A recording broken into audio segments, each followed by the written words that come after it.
Xander Langley had just finished his 12-hour shift at the auto shop when he spotted the smoke curling into the sky like a dark ribbon. He was pushing his 6-year-old son, Toby, on the swing at the corner park when he noticed it thick, heavy, and rising fast over the red brick apartment building across the street. "Daddy." Toby slowed the swing with his feet. "Is something burning?" Xander's heart dropped. "Stay here," he said, crouching down to meet his son's wide eyes. "Do not move, I'll be right back." He sprinted across the street, weaving between honking cars, his boots pounding the sidewalk. Smoke was pouring from the third-floor windows. People were shouting, some running out of the building, others standing around frozen in panic. Xander didn't pause to think, his body just moved. He charged into the building, covering his mouth with the sleeve of his oil-stained hoodie. The stairwell was thick with smoke. He took the steps 2 at a time, lungs burning, eyes squinted. On the 3rd floor, he heard it coughing, a woman's voice weak. "Help," she called faintly from the end of the hallway. "Keep talking," he shouted. He kicked open the door where the sound came from. Inside, the place was filled with smoke, the fire still in the kitchen but spreading fast. She was lying on the floor, coughing hard, her hand pressed to the side of her head. Long, dark hair, a silk blouse, gold heels kicked off by the door. Xander ran to her. Hey, I got you." He pulled her up, slinging her arm around his shoulder. "We're getting out of here." She tried to say something, but it was just a rasp. Her legs gave out halfway down the hall. So he lifted her one arm under her knees, the other around her back, and carried her through the smoke, down the stairs and out into the street. The crowd gasped as he emerged from the building, black soot on his face, carrying the woman like she weighed nothing. He set her down on the curb, gently, brushing her hair from her face. "Hey, you okay?" She blinked up at him, dazed. "You carried me out." He gave a half nod, chest heaving. "You were still inside." Her voice was hoarse. "What's your name?" "Xander." He looked back at the building, fire trucks pulling up, sirens blaring. "Xander Langley." She smiled faintly, then passed out. 2 days later, Xander was back at the shop, under a car with grease on his face, when someone cleared their throat behind him. He slid out from under the car and froze. It was her. Hair tied back in a sleek ponytail, sunglasses perched on her head, and dressed in clothes that screamed money, designer coat, diamond watch, heels that probably cost more than his rent. "You're alive," he said dumbly. She smiled. "Thanks to you." He wiped his hands on a rag. "How did you?" "I asked around." She stepped closer. There weren't many 6-foot-tall mechanics dragging unconscious women out of burning buildings that day. He laughed softly. "Fair point. I'm Zariah Monroe, Zariah." Even her name sounded expensive. "I just wanted to say thank you," she continued, her tone soft. "I know people say that a lot, but I mean it. You saved my life." Xander scratched the back of his neck, suddenly self-conscious. "Anyone would have done it." "No," she said firmly. "They wouldn't have." "I saw people running. You ran in." He didn't know what to say to that, so he nodded. She looked around the garage, then back at him. "Do you have a few minutes?" He narrowed his eyes. "For what?" "Lunch, my treat." He blinked. "I don't think I own anything that doesn't smell like oil," she grinned. "That's fine. I'm not easily embarrassed." He didn't mean to say yes. He had no idea why he did. Maybe it was the way she looked at him, like he was more than some guy fixing engines. Or maybe it was because for the first time in years someone saw him. They ended up in a sleek little bistro downtown, the kind of place Xander didn't even know existed. White tablecloths, cloth napkins, a waiter who called him sir and poured water like it was wine. Zariah ordered confidently. 2 steak frites, medium rare." Xander raised his brow. "You didn't even ask me," she smirked. "You look like a steak guy," he chuckled. "Fair." Over lunch, she asked about Toby, about Xander's job, his life. And she listened, really listened, not out of pity, but genuine curiosity. "You're a single dad," she said, her voice soft. "Yeah, been that way since Toby was 2. His mom wasn't ready to be a mom." "I'm sorry," he shrugged. "He's my whole world, not easy, but worth it." And then he asked about her, and her answers were short, a little vague. "I work in investments," she said. "Family business." He didn't press. He figured she didn't want to brag, and he respected that. What he didn't expect was how easy it was to talk to her, how natural it felt. By the time the check came, he almost forgot who she was, or who he was. Outside, he walked her to her car, except it wasn't a car, it was a gleaming black Rolls-Royce. He blinked. "That yours?" She hesitated, then nodded. "Yeah," he let out a low whistle. "Wow, I didn't want you to know right away," she admitted. "Some people treat me different." "Well, I'm not some people," he said quietly. She looked up at him, biting her lip. "That's what I was hoping." That night, Xander tucked Toby into bed and sat by his side until he fell asleep. But his mind was somewhere else, back at that white tablecloth lunch, hearing Zariah laugh, watching her eyes light up when she talked about art and music, and how she once danced on a rooftop in Paris. He had no business thinking about her, and yet he was. He didn't know how it would work. She was clearly rich. He wasn't. She lived in a world of private chefs and international flights. He barely kept the lights on. But when she smiled at him, he felt like maybe, just maybe, those things didn't matter. Not when she looked at him like that. Not when she made him feel like he was enough. Xander hadn't expected to see her again. But 3 days later, she showed up at the garage just before closing, her heels tapping across the concrete floor like they didn't belong anywhere near oil stains and tire racks. This time, she wasn't wearing silk or diamonds, just dark jeans, a navy sweater, and a wool coat that reached the tops of her boots. Still polished, still effortless, but different. Warmer, like she'd peeled away a layer. "I need a favor," she said, stopping just short of the hydraulic lift where Xander stood wiping down a wrench. He glanced up with a cautious expression. "You sure you're in the right place?" Her eyes didn't waver. "Absolutely." He set the wrench aside. "What kind of favor?" "I have this thing," she said, brushing a hair behind her ear. "A charity gala. It's tomorrow night. One of those overdone, overpriced events where people pretend they care about causes just long enough to get their photos taken." "Sounds like a blast," he said dryly. "I don't want to go alone." He raised an eyebrow, her voice softened. "I'd like you to come with me." He blinked. "You want me to go to a black tie event with you?" She nodded once. "Yes." He crossed his arms. "You realize I don't own anything that fits the words black or tie. I'll take care of that." "That's not really Xander," she cut in, stepping closer. "You saved my life. You talked to me like a person. You didn't ask for anything. What if just this once I give you something?" He searched her face. There wasn't a trace of pity in her eyes, just a quiet kind of hope. "I can't leave Toby alone," he said finally. "You won't have to. I already checked. There's a woman named Lorraine who watches him sometimes, right?" She said she's available. He stared at her. "How do you know who watches my son?" I asked around. "I wanted to be sure before I came here." Xander exhaled slowly. "You really don't give up, do you? Only when it matters." The next evening, a sleek black town car pulled up to his building. Xander stood at the curb in a tailored black suit that had arrived, hand-delivered, that morning. The fit was perfect. The price tag had made him sweat. Zariah stepped out of the car wearing a midnight blue gown that shimmered under the street lamp. Her hair was pinned up, a few tendrils falling around her face. She looked like she'd walked out of a dream, elegant, untouchable, until she saw him, and then she smiled, small and real, and just like that, she was human again. "You clean up well," she said, taking his arm. "Still feels like I'm wearing someone else's skin." "You'll forget that in 5 minutes." They rode in silence, the city lights flickering past the windows. Xander stared out, jaw tight. "You okay?" she asked. "I'm not used to this." "I know. Feels like a trick. Like as soon as I get comfortable, someone's gonna laugh and tell me to go back to my side of the tracks."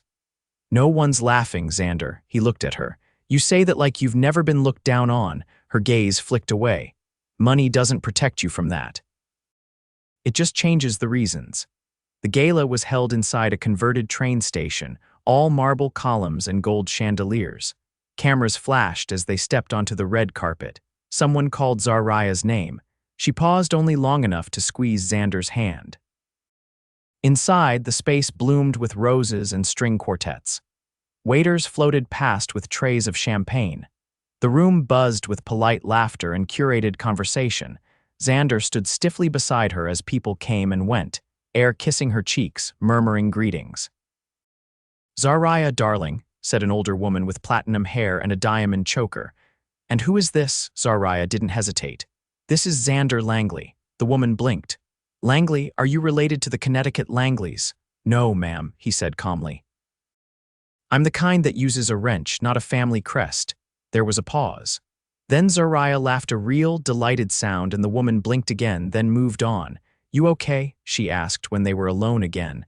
"I've been in bar fights that felt less tense." "You're doing fine," he studied her. "Do you come to these things often?" "Too often." "And do you always bring someone who doesn't fit?" She looked up at him. "I've never brought anyone," he frowned. "Why now?" "Because I wanted to remember what it felt like to be seen." Later, they slipped out onto the balcony. The city stretched below them, lights winking like stars. The music inside was muffled by the glass doors. Xander leaned on the railing, silent. Zariah joined him, her dress brushing his arm. "I know this world doesn't feel like yours," she said softly. "It's not, but I'm not asking you to change for it." He turned toward her. "Then what are you asking?" She hesitated. "To let me in, just a little." He looked at her for a long beat. "Zariah, I have a 6-year-old who still thinks monsters live under his bed.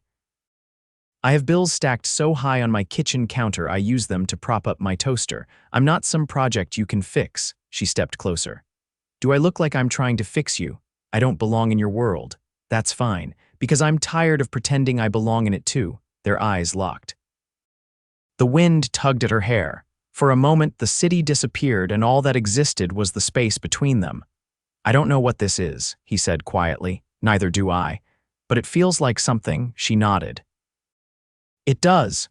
He looked down at her hand resting beside his on the railing, then slid his fingers over hers. "Then maybe we figure it out." She didn't say anything.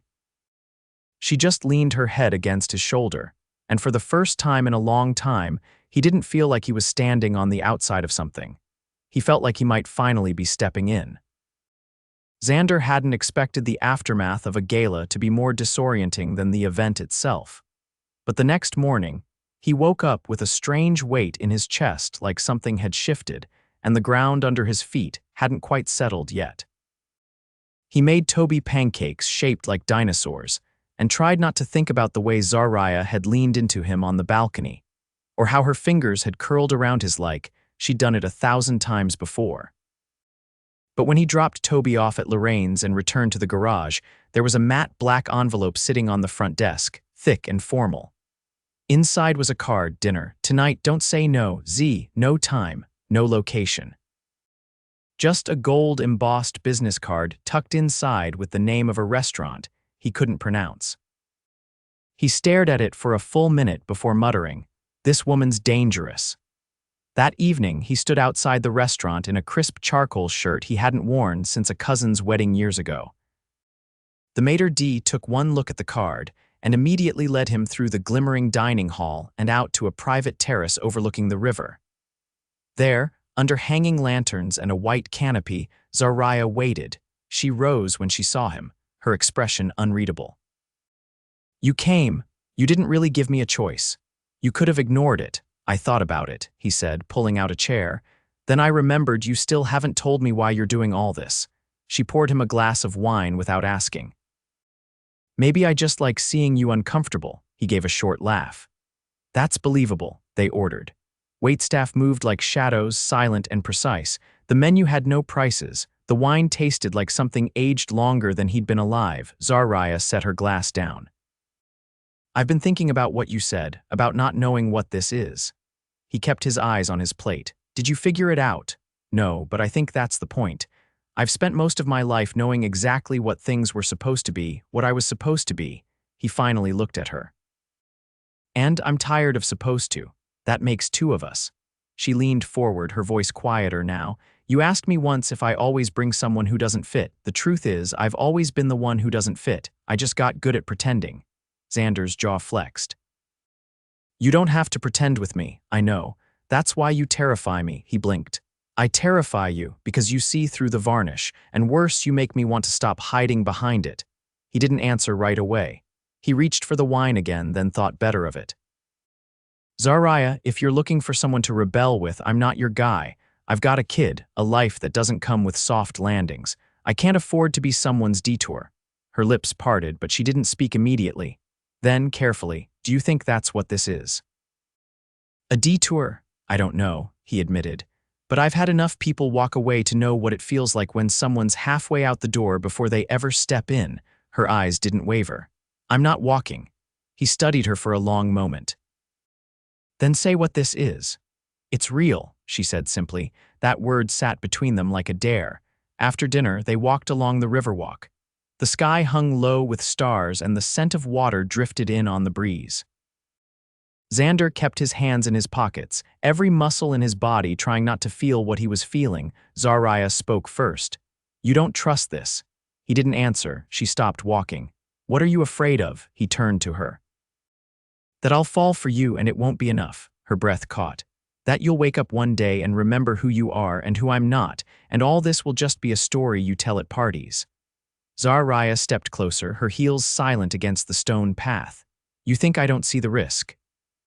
That I haven't had people try to get close just because of my name. You're the first person who didn't care about any of that. I didn't know any of it. And now that you do, he hesitated. Now I'm scared. She reached up, touching the side of his face. So am I. He caught her hand gently, pressing his forehead to hers. I don't have much to give. You gave me your life the moment you ran into that building, she whispered. I think that counts for something. They stood like that, close and quiet, until the city continued on without them. When he walked her back to the town car, she turned just before the door opened.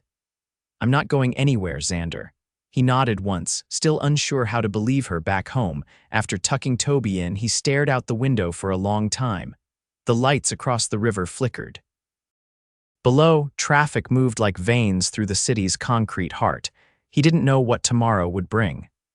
But for the first time in years, he didn't dread it, because maybe just maybe someone saw him and didn't look away. The invitation arrived on a Wednesday, sealed in ivory and hand-delivered by a man in a navy blazer who addressed Xander by name. Zariah hadn't mentioned anything about it. But there it was, an embossed card with swirling calligraphy that read, Langley plus guest are cordially invited to the Monroe Foundation Autumn Gala, hosted at the Glass Atrium, Friday at 7 o'clock. He flipped the card between his fingers for a long time. This wasn't like the first gala. This time, his name was printed beside hers. That night, after reading Toby 2 chapters of his favorite book, Xander stepped onto the tiny balcony outside their apartment and called her. I got something strange today, he said. I was hoping you would. Her voice was quiet but warm, so. What exactly is the Monroe Foundation? There was a soft laugh. It's mine. Started it 3 years ago. We fund local education programs, after school art, music scholarships, mostly for kids who don't get those chances otherwise. He leaned on the railing, watching the city flicker below. You never told me. I wasn't sure you'd want to know. You've seen the worst of what money can do. I wasn't sure if the best would matter. He didn't respond right away. Then, it matters. Friday came too fast. He picked up Toby from school and dropped him off with Lorraine, who welcomed them both with a smile and a plate of warm cornbread. Toby barely noticed when Xander kissed his forehead goodbye. He was already deep into a puzzle on the living room rug with her grandson. When Xander arrived at the Glass Atrium, the valet stared a beat too long at the pickup he'd borrowed from the shop, but didn't say a word. The building itself glowed like a lantern of steel and glass, all sharp edges and soft light. Inside, the transformation was unreal. The atrium had been filled with floating lanterns, hanging vines, and a string quartet playing something delicate and aching. Waiters moved carefully through the crowd, carrying platters of roasted figs and champagne flutes with sugar rims. Zariah stood at the center of it all, speaking with a small group near a marble fountain. She wore a long silver dress with sleeves that clung to her arms like whispering smoke, her hair pulled back in a twist that made her look every bit the woman in charge. But when she saw him, her expression shifted. Not surprise, not relief, just something quiet and certain, like she'd been waiting for him to walk into that room all night. He walked up slowly, unsure where he fit in this world of curated perfection. But she didn't hesitate. She excused herself from the group, took his hand and pulled him to the side. You came. You invited me, he said, glancing around, officially even. I wanted everyone to know you weren't just someone who saved me, you're someone who stayed. His brow lifted. You told them. I told them the truth, she said. That I wouldn't be standing here without you, and that I'm not interested in pretending otherwise. He looked down at her, his voice low. You sure you want me in this world? No, she smiled. But I want you in mine. As the night unfolded, he watched her move through the room confident, sharp, generous. But every time she passed him, her fingers brushed against his. Every time she looked his way, it was with something softer than admiration, something rooted, real. Later, during the auction, a woman in a velvet blazer leaned toward Xander and murmured, "She's different with you." He turned, unsure how to respond. "She's always been brilliant," the woman continued, sipping her drink. "But with you, she's grounded. Like she's finally stopped floating just above the rest of us." He didn't say anything, but the words stayed with him. Near the end, as people began to drift out, Zariah found him again, this time carrying 2 glasses of something warm and amber. "I want to show you something," she said. They slipped away from the main hall, through a side door that led to a dim corridor. At the end of it was a gallery of photos, children painting, rehearsing in music rooms, laughing in schoolyards. Each one had a small plaque beneath it with the name of a program and the neighborhood it served. Xander stared at them for a long time. "You did all this," she nodded. "With a team, but yeah," he turned to her. "Why?" She hesitated, then gestured to a photo of a boy sitting cross-legged with a trumpet in his lap. "That's Elijah. His mom worked 3 jobs, no time for lessons. We gave him 1 trumpet and 6 weeks of classes. Now he's at a performing arts high school on scholarship." Xander folded his arms. "He reminds me of Toby." "He reminded me of you." He looked at her sharply. "You said once you didn't have much to give," she said. "But you gave me a second chance, and I'm realizing now I want to build something with you, not just moments, a life, one that doesn't care where we started, just where we're going." He stepped closer. "Zariah, you could have anyone. I don't want anyone. I want the man who would charge into a burning building, who makes dinosaur pancakes for his son, who shows up even when he's scared." His voice dropped. "You're not afraid anymore." "I am," she whispered, "but I'm more afraid of not trying." He reached for her hand. "Then let's try." She leaned in. "One thing first." "What's that?" She kissed him. Nothing rushed, nothing borrowed from the world they stood in. Just steady, certain warmth that said, "This is it. This is real." Months later, the apartment above the garage sat empty. Xander and Toby had moved into a brownstone near the river where every window caught the morning light. The garage still kept him busy, but in the evenings, Toby practiced piano in the living room while Zariah read beside him on the couch, glasses sliding down her nose. One night, as they watched Toby put on a puppet show with socks and wild sound effects, Zariah leaned into Xander's side. "You still think we don't belong in the same world?" He wrapped an arm around her shoulders. "No. I think we made our own." And in that small, warm house, filled with music and laughter and the scent of something baking, he finally believed it. Zariah stood in the corner of the sunlit studio, her bare feet pressed into the cool wood floors, eyes fixed on the easel in front of her. The morning light poured through the massive windows, casting golden streaks across the canvas. She was painting again, not for a gallery, not for an investor, but for herself. Her strokes were bolder now, messier, more honest. There was no pressure to impress, no looming deadline. Only the quiet beat of jazz humming from the record player and the faint laughter of a child drifting in from the kitchen. Toby's voice carried through the hallway. "I think we need more blueberries. You already dumped half the bag in," Xander called back. "I'm not trying to raise a muffin that could pass for a pie." Zariah smiled, the brush stilling in her hand. Her life had changed in ways she hadn't predicted. She didn't live in glass towers anymore or wake up to the constant buzz of meetings and expectations. Her phone didn't vibrate every 6 minutes with a new crisis. And for the first time in years, she didn't miss any of it. She stepped back from the painting and studied the unfinished face emerging from the colors. It wasn't a self-portrait, not exactly. But the eyes were familiar, wary, and quietly hopeful. Xander appeared in the doorway behind her, sleeves rolled up, a faint dusting of flour on his forearms. "You're doing the thing again," he said, nodding at the painting. "Where you disappear into it and forget the world exists." She turned, brushing her hair behind her ear. "It helps me think about," she hesitated, "about how much I almost missed." He crossed the room and kissed the top of her head. "You didn't." She leaned into him. "There's something I want to ask you." He raised an eyebrow. "Sounds serious." "It is." He waited. She looked up, her voice steady. Would you consider letting me adopt Toby? Xander blinked, stunned. You want to be his legal mother. I want to be everything to him. Not just someone who shows up for breakfast and helps with homework. I want him to know I chose him fully, that I'm not going anywhere. Xander didn't answer right away. He looked toward the hallway where Toby was humming to himself, clearly mixing something he wasn't supposed to. He already calls you Z, he said quietly.